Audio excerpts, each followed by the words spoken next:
Hello, shalom, my friends, shalom, my enemies. This is your old pal, Rabbi Sol Solomon, the founder and spiritual leader of Temple Sons of Bitches in Great Neck, New York. And what a joy to have a goy in the neighborhood with us today because, oh my goodness, this man, you know this face. You've seen him on Boston Legal as well as so many other television shows. Those include Mad About You, Criminal Minds with that lunatic Mandy Patinkin, Mad Men Bones. He was in The Blacklist for a while, and you might want to know that the person we had on last week, Ned Van Zandt, was also on that program. I don't know if you know him. It looks like you do.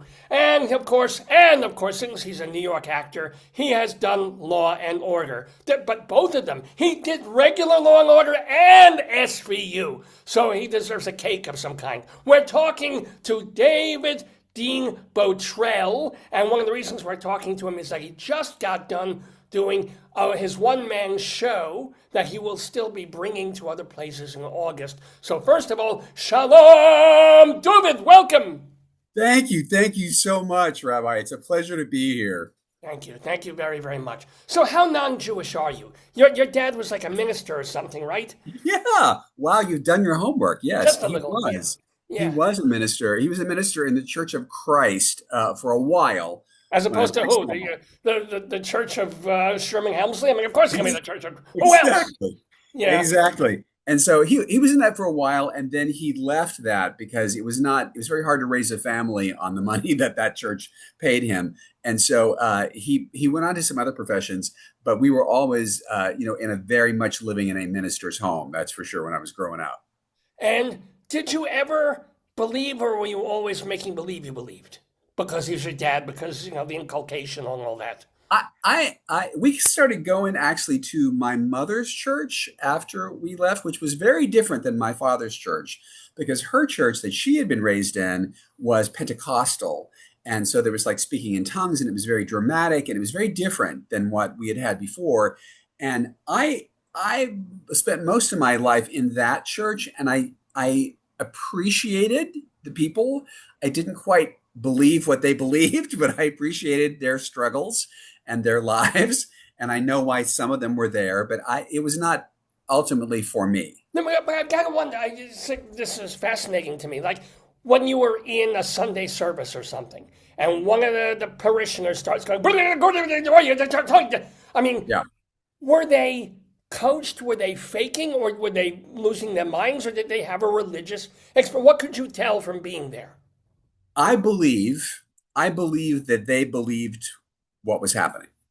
That's what I thought. I thought that they believed it. So I guess in that sense, it was a religious experience. And it was, because I grew up with it, there was nothing weird about it to me.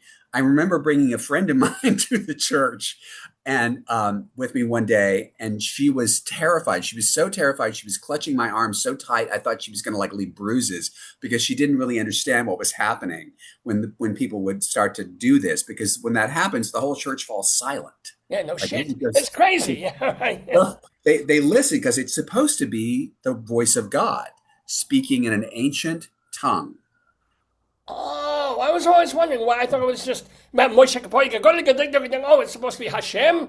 Oh, it's supposed to be Hashem. some ancient lost language, yeah. But it's God speaking to us. And then we when that happens, we fall silent, and then we wait. And sometimes there's a lot of praise, like praising God, thanking God, like vocally saying thank you for coming into our midst and all that. And then someone will get the gift of it. I can't believe I'm talking about this. We'll get the gift of interpretation, and then they will translate that into English. Of course. And tell us what God said. And what I did notice was that only a few people in any congregation we were in had the gift of tongues. Like very few people actually had that. Yeah. And a slightly larger group had the gift of interpretation, but there were a lot of us that had neither. Sure. And isn't it funny, the ones who had the gift of interpretation? Oh, she's saying, please give 5% of your income to my swimming pool fund. This is what, it's God. It's God is talking to her. This is what she's asking for. I got to say, usually, by the way, 5% is low. It was usually 10% in our church. But it it was, yeah, like I said, you got at a certain point, you thought, oh, so this only a few people know how to do this, but the rest of us sort of just were kind of the audience for it. And by the way, when we got the interpretation, there was also great, great, great, very emotional praising, thanking God for this message that we now understood since it had been interpreted in English for us. Yeah, sure. This is why the Talmud in my temple is in Ubbi Dubbi. Shabo, if you abo, yabu, abo, just stop up. I can't. I need to go back to shul. I've forgotten how to do it. It's been a long, and I do it in Hebrew, so it's really difficult. That sounds complicated. So But at a yeah, certain point, you not only realized that you weren't a religious Christian person, but right. you seemed to like girls back in the day. When did you realize that you were not a girl person?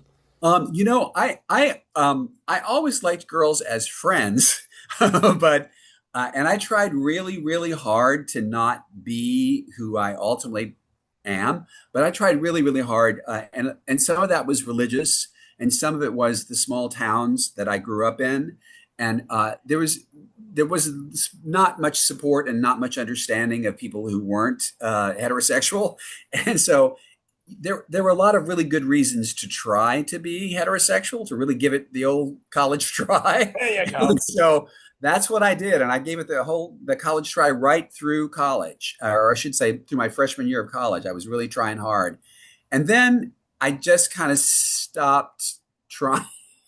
You smelled your first vagina, and you're like, whoa, whoa, there's got to be something else out there, something better than this. I don't I know. just I just kind of gave up, and an opportunity, arrived, and I just took it, and then I realized immediately. I thought, oh wow, I've been trying so hard, and this is in fact so easy because it's what's supposed to be. Like Yeah. it's what it's supposed to be. The thing that I was surprised by is I think I read somewhere that one of the reasons you got into the theater is that you went to an audition because you were hot for a girl. I was like, what? That doesn't make any sense. So, True. but you weren't really hot for her. You just felt that you should be hot for her, and then you auditioned or something like that. I can tell you that I was in love with her.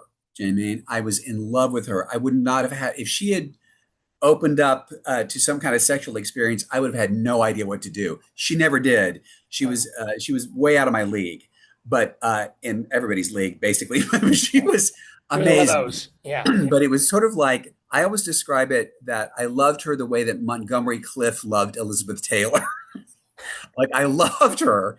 I was in love with her. I wished that we could be a couple, although I had no idea how to execute that. But I really did love her. I mean, I really did. And then she kind of knew the story about me before I knew it. I mean, she kind of sensed it. And so she kind of pushed away from me. And when she graduated a year ahead of me, and then she disappeared and cut all communications. And I didn't speak to her again until we were probably in our 50s. Oh, Um, is she well known? Did she become an actress person? No, no, she didn't. She didn't go that route, actually. She became a reporter for a newspaper. Oh, all right. Well, mazel tov. Yeah, And it worked out for you, and it worked out for her, which is the most it important. did. It Now, I'm did. curious. What do you remember? What part you went up for in that audition, and did you get it? I did. I did. The only reason I went to the audition was because I wanted to meet her because I thought she would be in this play. And the play was called Black Comedy. Oh, And Peter Schaffer, right? yeah, yeah, Yeah, yeah, yeah. yeah. Good, good, good, good. Excellent. And it was not really the kind of play you should do in a high school. It was like really a little too sophisticated for a high school. So we really had no idea what we were doing.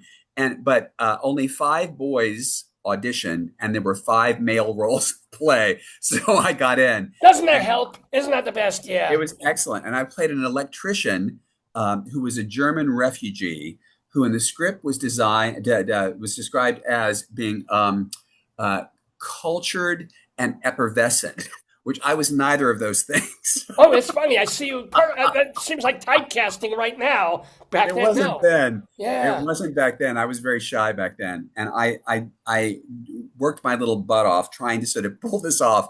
And I used to watch. I had to have a German accent, and I would watch Hogan's Heroes every night. And I would listen to Colonel Klink, and I would try to get his accent down. And this, I actually tell this story in the show. Many many years later, I was in a play with the actor Werner Klemperer's girlfriend. And when I felt like I knew him well enough, I told him this story, which I thought was this highly amusing story about how I, learned my German accent from watching him on Hogan's Heroes. And as I was telling it to him, I could see by the expression on his face that he found zero humor in this story. And when I was finished, he said, I am very sorry to hear this. How unfortunate that this happened to you. Oh my God. Think he survived the Holocaust, but he's sorry for you to do this. Jeez. Anyway, Oops. he wasn't amused. But yes, that was that. But I owe her, this girl that I fell in love with. I really kind of owe her something really big because it started this chapter in my life that it's continued to this day. I Now, don't know that I would have ever become an actor without her. speaking of which, can I ask you? You mentioned you tell this story in the play. The name of the play and where it's going to be in August, please. Oh, thank you. It's a one person show. It's kind of a storytelling show, and it's unfortunately true stories from my early adolescence. And the show is called Teenage Wasteland. And I just did it last night, actually, at Dixon Place here in New York City. And then on August 1st, I am in Hyannis doing it at the Hyannis Arts Hall. And the following night, I am in Wellfleet doing it in the Wellfleet Preservation Hall. There are a lot of halls out on the Cape. I don't know. They got nothing else to do there. I don't know what. Let's build a hall. Okay. We either do that or fish. So let's build a hall. Exactly. Yeah. Exactly. Hall to hall. But anyway, yeah, it's been very successful, and it's really funny because I kind of wrote it sort of quickly. It was I just had this opportunity to perform in this festival, and they said, hey, can you whip something together? Because I've done shows like this before, like storytelling shows, and it came together pretty quickly. And I've been shocked because it's had such a profound effect on people. Like they laugh and they laugh and they laugh. And like a lot of my shows, they're kind of like life, Rabbi, in that they're funny till they're not funny. Yeah, okay. That's life. And then they're funny again. It's like my prostate. Yes. Exactly. Exactly. So it's been a really interesting experience because people go through quite a few feelings when they watch it because it's a very I focus on the years 13, 14, and 15. And that's a very big, you're learning a lot during that time. And there's nobody to talk to about it really because it's so embarrassing. Actually, there are. People should think there aren't. That's you can talk to a counselor, you can talk to a friend, you can talk to this, but you're like, no, nobody else knows my pain. Yeah. Right. It's humiliating. And God forbid if you pick the wrong person or if somebody betrays your trust and repeats it to somebody, all of a sudden you're like a laughing stock. It feels very dangerous, all those things that are happening during that time. And so it's hilarious, to recount it in the show, but there are also some parts that are really like heart tugging, And I think that I just one thing that I learned writing it was when I thought about all these things, which I hadn't thought about for many, many, many years, I was actually kind of impressed with my young self because I was actually pretty brave. I didn't think of that at the time. I didn't think I was being brave, but when I look back on it, I was actually pretty brave in some of the stuff that I kind of got through during that period.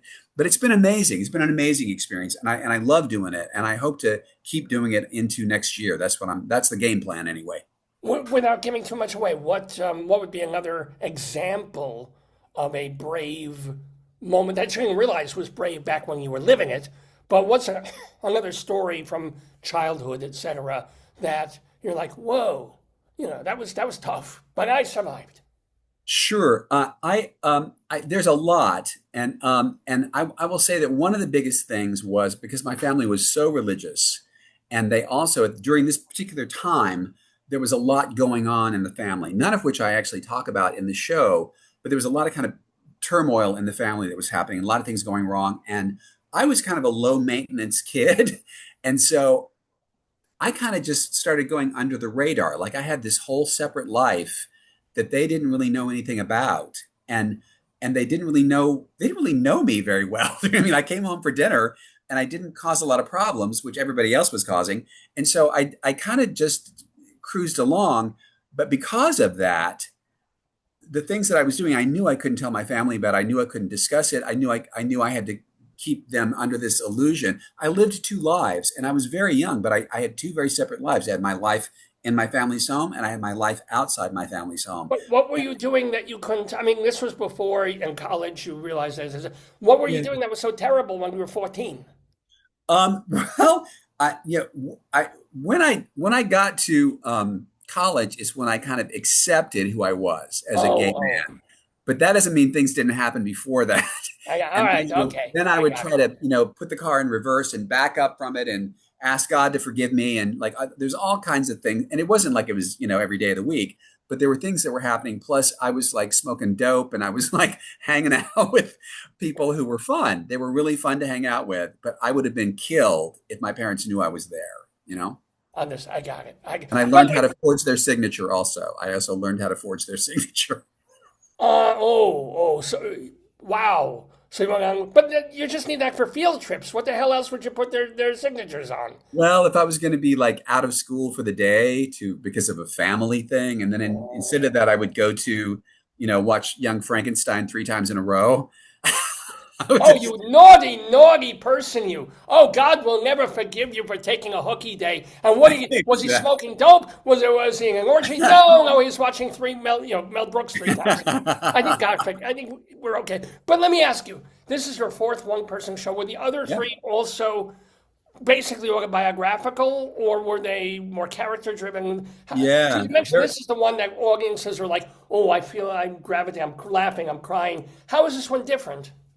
This one I think is different because it is probably the most personal one because I'm actually telling people stories that I have never told anybody before, and like maybe a couple of therapists along the way, but not. I haven't really ever really told people some of this stuff.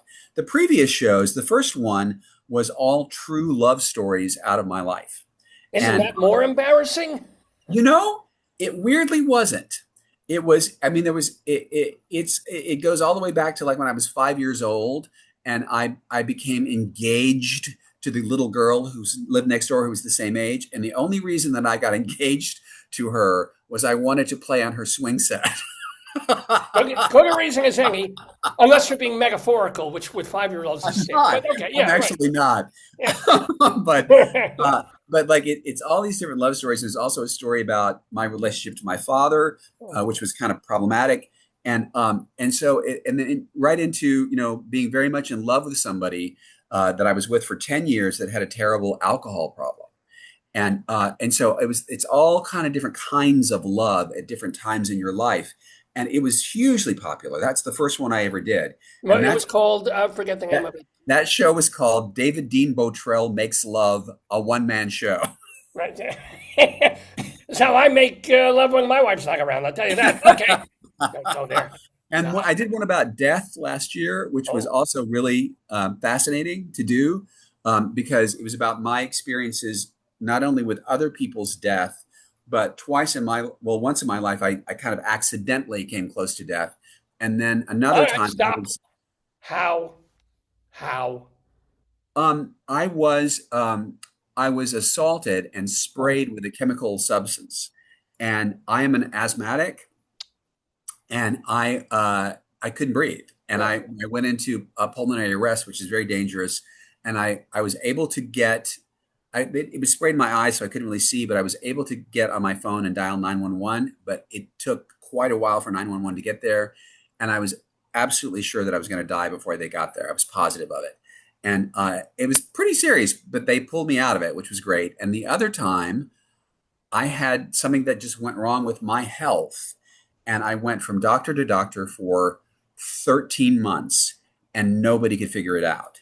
And it was a neurological issue and nobody could figure it out. And I thought I was having strokes. And because one part of my, like the left side of my body would lose like I totally went numb on the left side of my body. You And know, I got to just interrupt you one more time because I know somebody who lost everything on the left side of their body. Oh, they're all right now. yeah, Get all right now. Get all got it. right. Got it. You know it. You know it's an old joke. That's I'm sorry. brilliant. Continue. You need to use that in your sermon this weekend. I will. I use it every weekend. I never tire of it. I'm sorry. So you lost feeling on the left side, and then suddenly it morphed into something else? It lasted, well, it lasted for, these occurrences would last for like about just a few minutes, and then it would be Oh, over. And weirdly, like I felt like I was going to fall. Like I'd be walking down the street and I think, oh, I'm going to fall. Like I have no left side of my body. I've got no left arm. I've got no left leg. But I kept moving. Like it wasn't real paralysis. It was something else. And nobody could figure out what it was. And I just knew in my heart of hearts that, I was going through all these tests and MRIs, but for like 13 months, yeah. I thought, they're going to find it. Like they're going to go, oh, it finally showed up on the MRI. It finally showed up on the X-ray. Here's the brain tumor, or you have MS, or you have, Lou Gehrig's disease, or like I knew it was going to be something bad. It just had to be. Like there was no way these symptoms could be good. And then after 13 months, I wound up in the office of a neurologist who solved it like that, gave me a little pill to take, and it went away. And I still have them occasionally, but they're nothing like they used to be. But it was But what the hell was it? migraine. A weird kind of migraine. What Yep. pill did he give you? Amitriptyline. All right. So keep that in mind. Yeah. But No, I know people who have. Basically, everyone I know gets migraines from me. Yeah. So this is okay, just by my talking to them. It's the voice. understand. Yeah. It Understand triggers what something. I do have to ask you though, and the other time that you almost died when the asshole sprayed you with the thing and the thing, Yeah, did you, when you thought for real you were going to die, yeah, did you have the flashbacks of your life, or were you just I choking did. to death and there's no time to flash back? What I was did. it? Yeah. I actually did that thing. I thought that was a myth, but it was actually true. I thought, I don't know. I didn't consciously do it, but it just became all these kind of like this Rolodex of things of all these moments in my life just started popping back into my head. And I don't know, maybe that's your brain's way of letting you know you had a life, and just in case this is the end of it. And I'm a really pretty happy guy. I'm pretty optimistic, which is great. And I've had a good life, and Oh, I like to believe that if I was hit by a bus tomorrow and I had a moment to think, like before my life was over, that I would think it was great. I had a great time. I really had a great time. I hope that's what it will be. Fingers crossed for the bus. yeah. I Now would we're rather talking go. with David Dean Bottrell. By the way, if you want to find out more about him and when he's appearing and just about him in general, remember that his website is just basically his name.com. So it's David Dean Bottrell with two T's and two L's, Bottrell.com. And also, of course, he's going to be in Cape Cod doing Teenage Wasteland on August 1st and August 2nd at two different hall venues that you can look at. But let me talk to you about your television years, because people will Oh, thank probably you. best know you from Boston Legal. Please tell me you have a story about William Shatner, I or do. tell me a Shatner story. Oh, please. I do. I mean, first of all, he's a lovely guy. I had a great time working with him. He is a quirky guy for sure, and I grew up with William Well, he Shatner was as a Captain Quirk, kid. wasn't he? I'm sorry. Yes. He was Captain Quirk, Yeah. but I mean, many of us grew up with him in a very different way. And I remember the first day I was on that show, I was in the makeup trailer, and I was chatting away with the makeup lady, and it was lovely. It was my first day of shooting, and all of a sudden he came in and sat in the chair next to me, and I couldn't talk anymore. Like I literally couldn't talk because he was right next to me, and so I just stopped talking, and then as he finished, he was very chatty, talked with his makeup artist and all that. And he got done like that because he didn't like a lot of makeup. And he got up and he looked over at me and he clapped me on the shoulder and he said, "Welcome aboard." And it, I was thrilled. Captain Kirk had said, "Welcome aboard." No, come on, that's nice. Now, you hear all sorts of stories going back about that is. Mm-mm. It was So tell me great. something. Yeah, sometimes we like to dish a little dirt and do a little thing. Is there some actor who's a really opposite, like a real jerk that you worked with, and you can tell, especially if they're dead at this point, or you um, wish they were dead at this point? there. I like to speak kindly of the dead as best I can.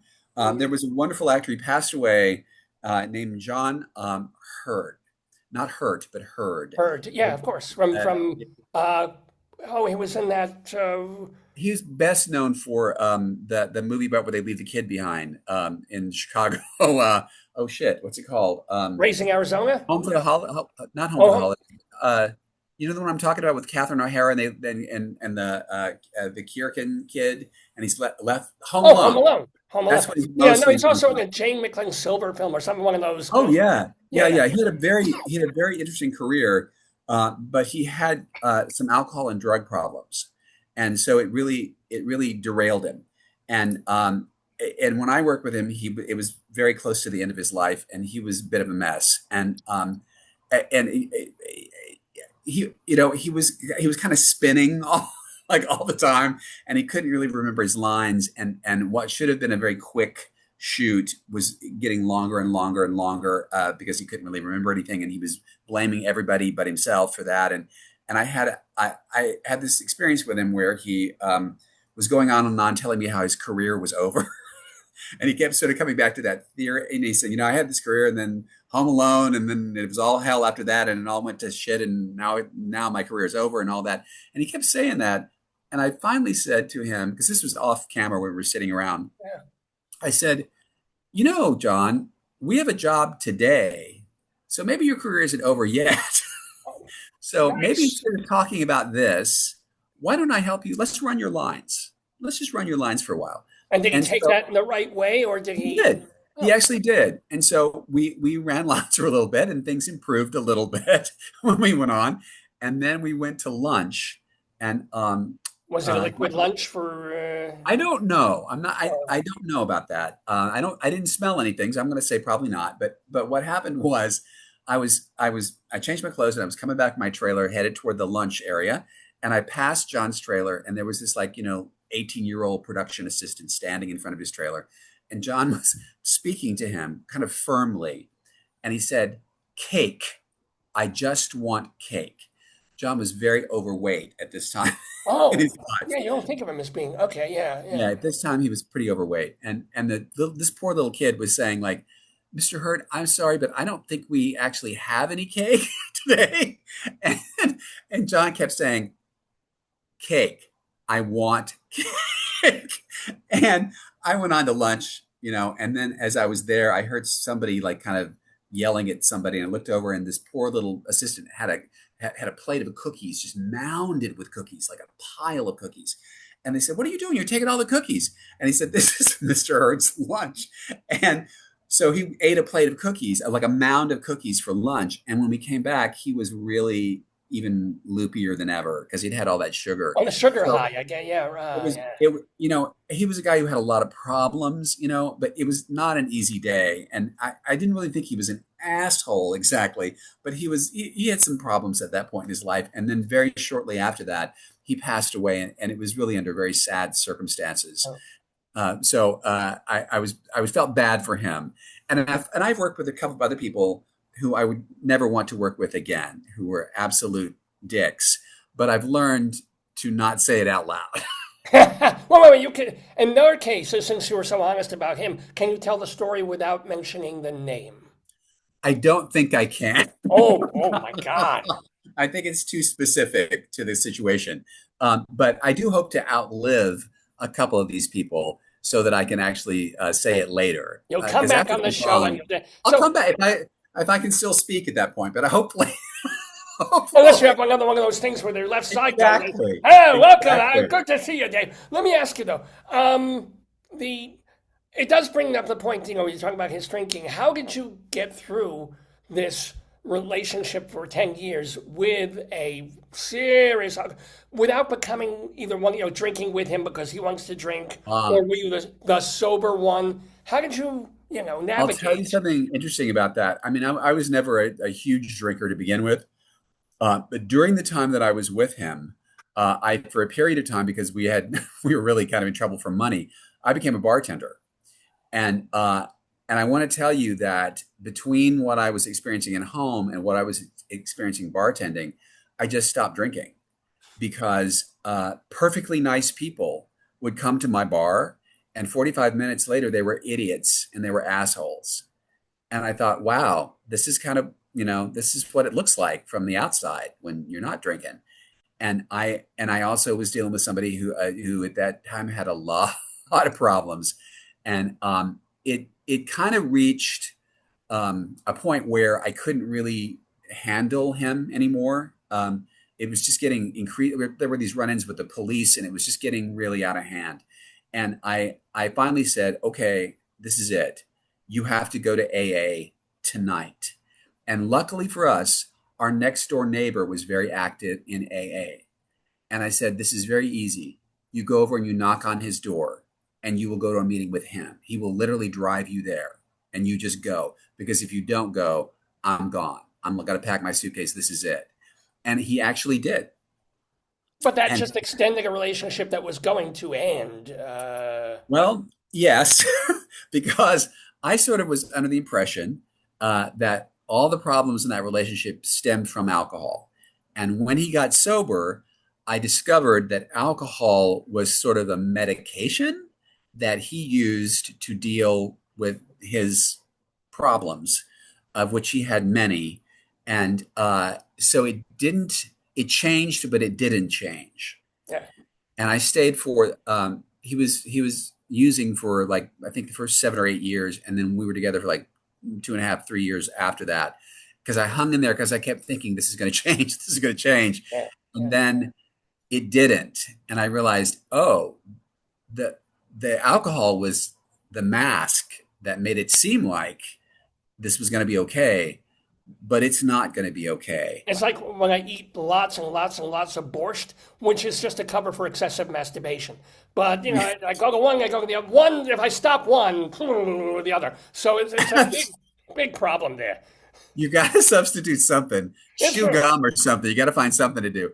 As far as I know, he is still sober. He stopped speaking to me a number of years ago for some infraction, and I felt bad at first, and then I thought, well, you know what? It's okay. It's all right. It's probably something he needed to do to, whatever.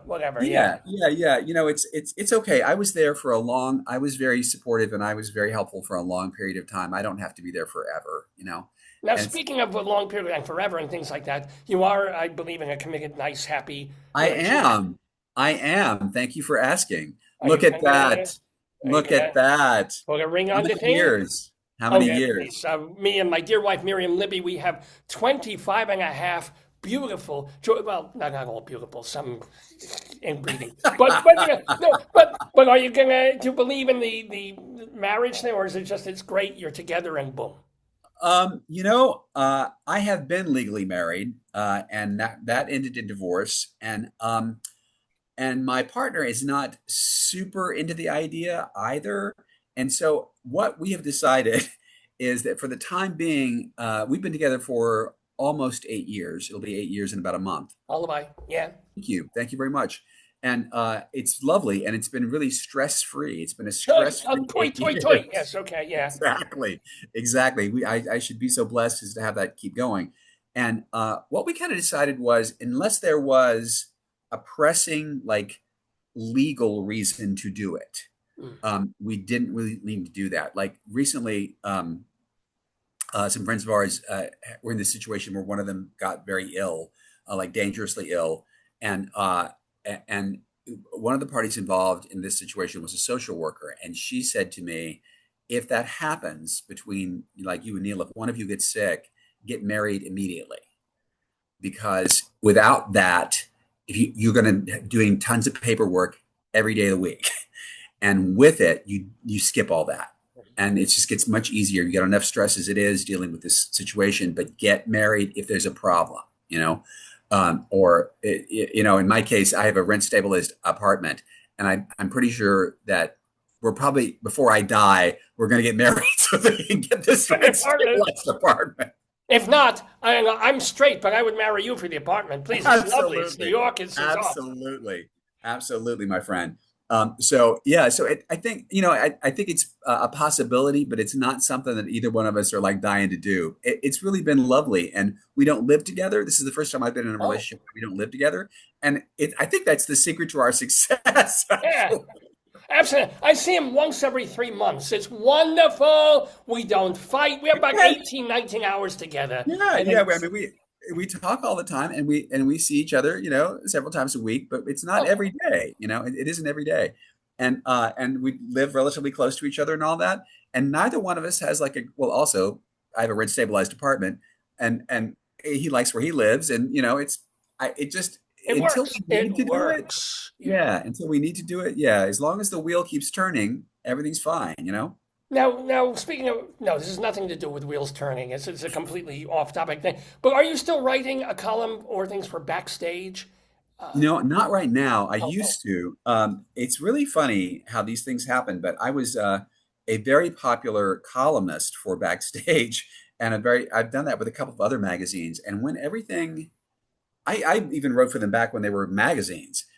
And they were just not, now they're mostly online now, oh, I see. Well, it was a newspaper. It was never. Yeah, yeah, yeah, yeah, yeah. yeah. There's not much of that left anymore.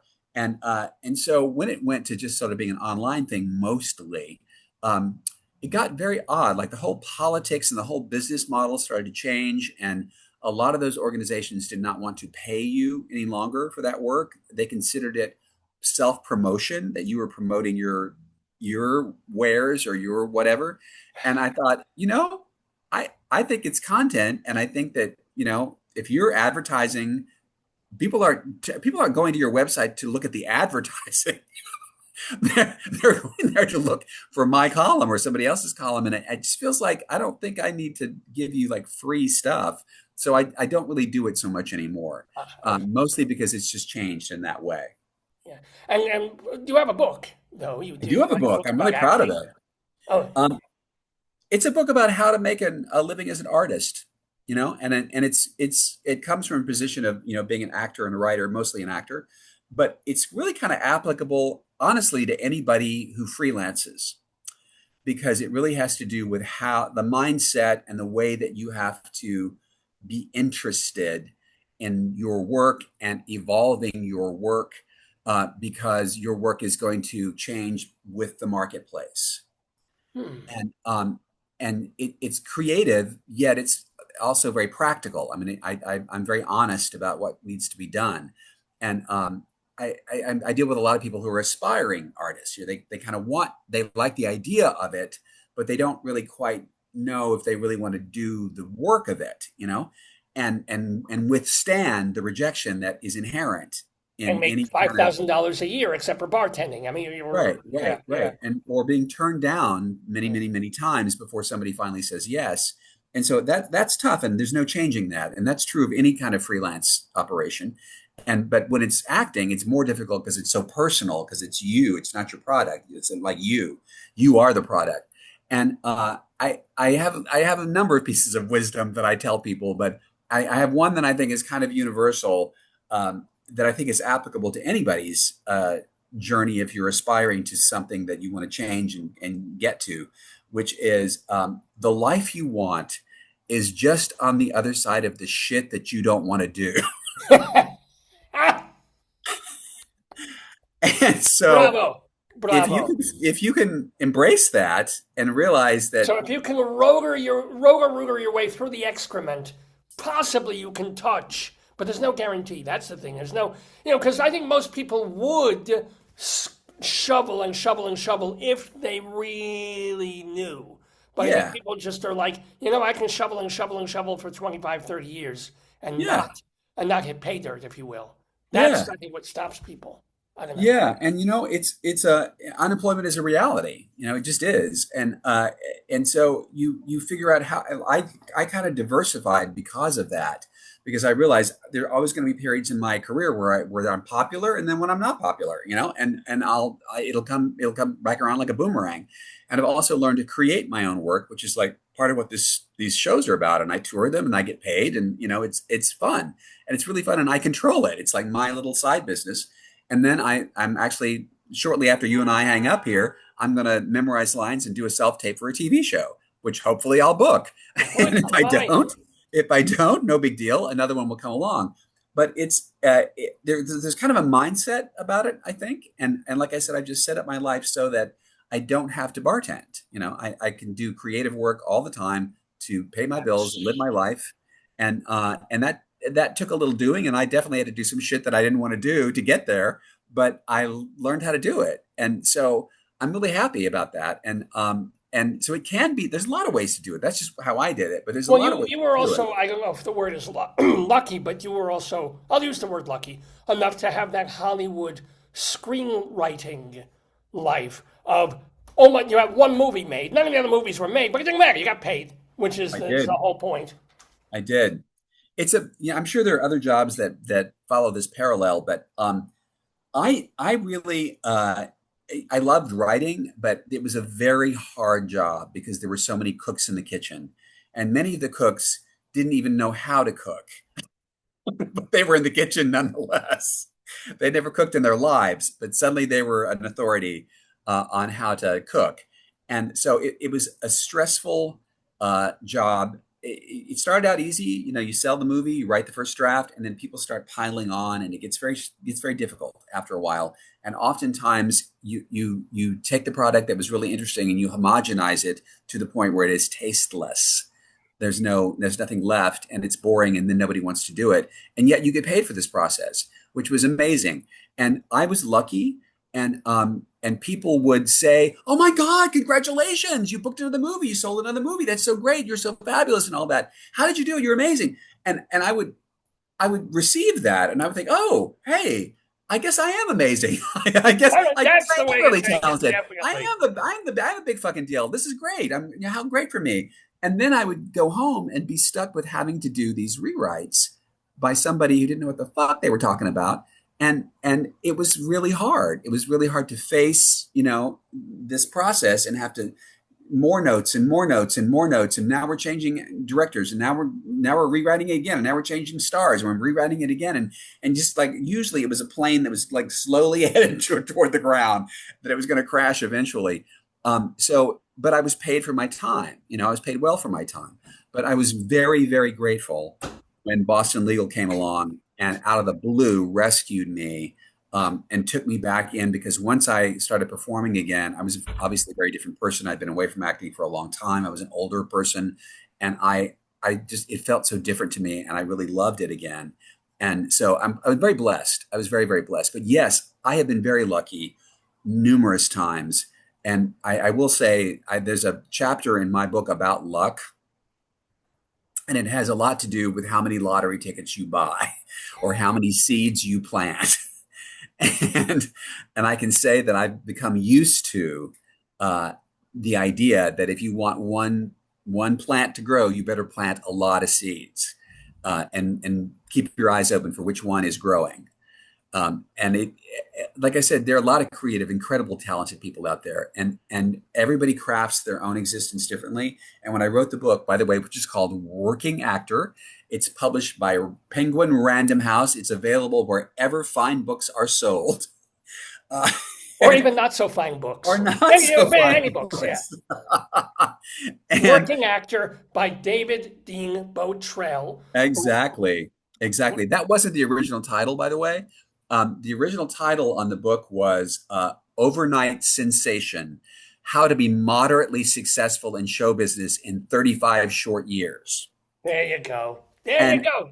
I thought that was hilarious.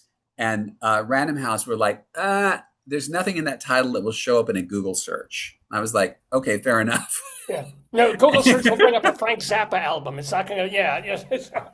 Well, So changed it. yeah.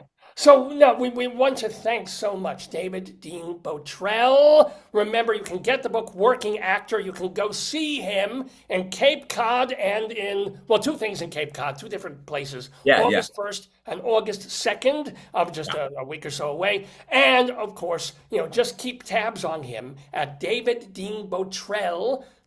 First of all, see if he gets that part he's taping for today. See if he's doing a self-tape. And also keep tabs on whether the actor he wanted to talk about is dead, so that he can really tell bad stories about them. This is what we want to know. David Dean Absolutely. Bottrell, it has been absolutely joyful and delightful. And we wish you more acting success, more writing success, and all good things to come to you. Thank Thank you, you. Rabbi. Thank you so much. What a pleasure. Shalom to you.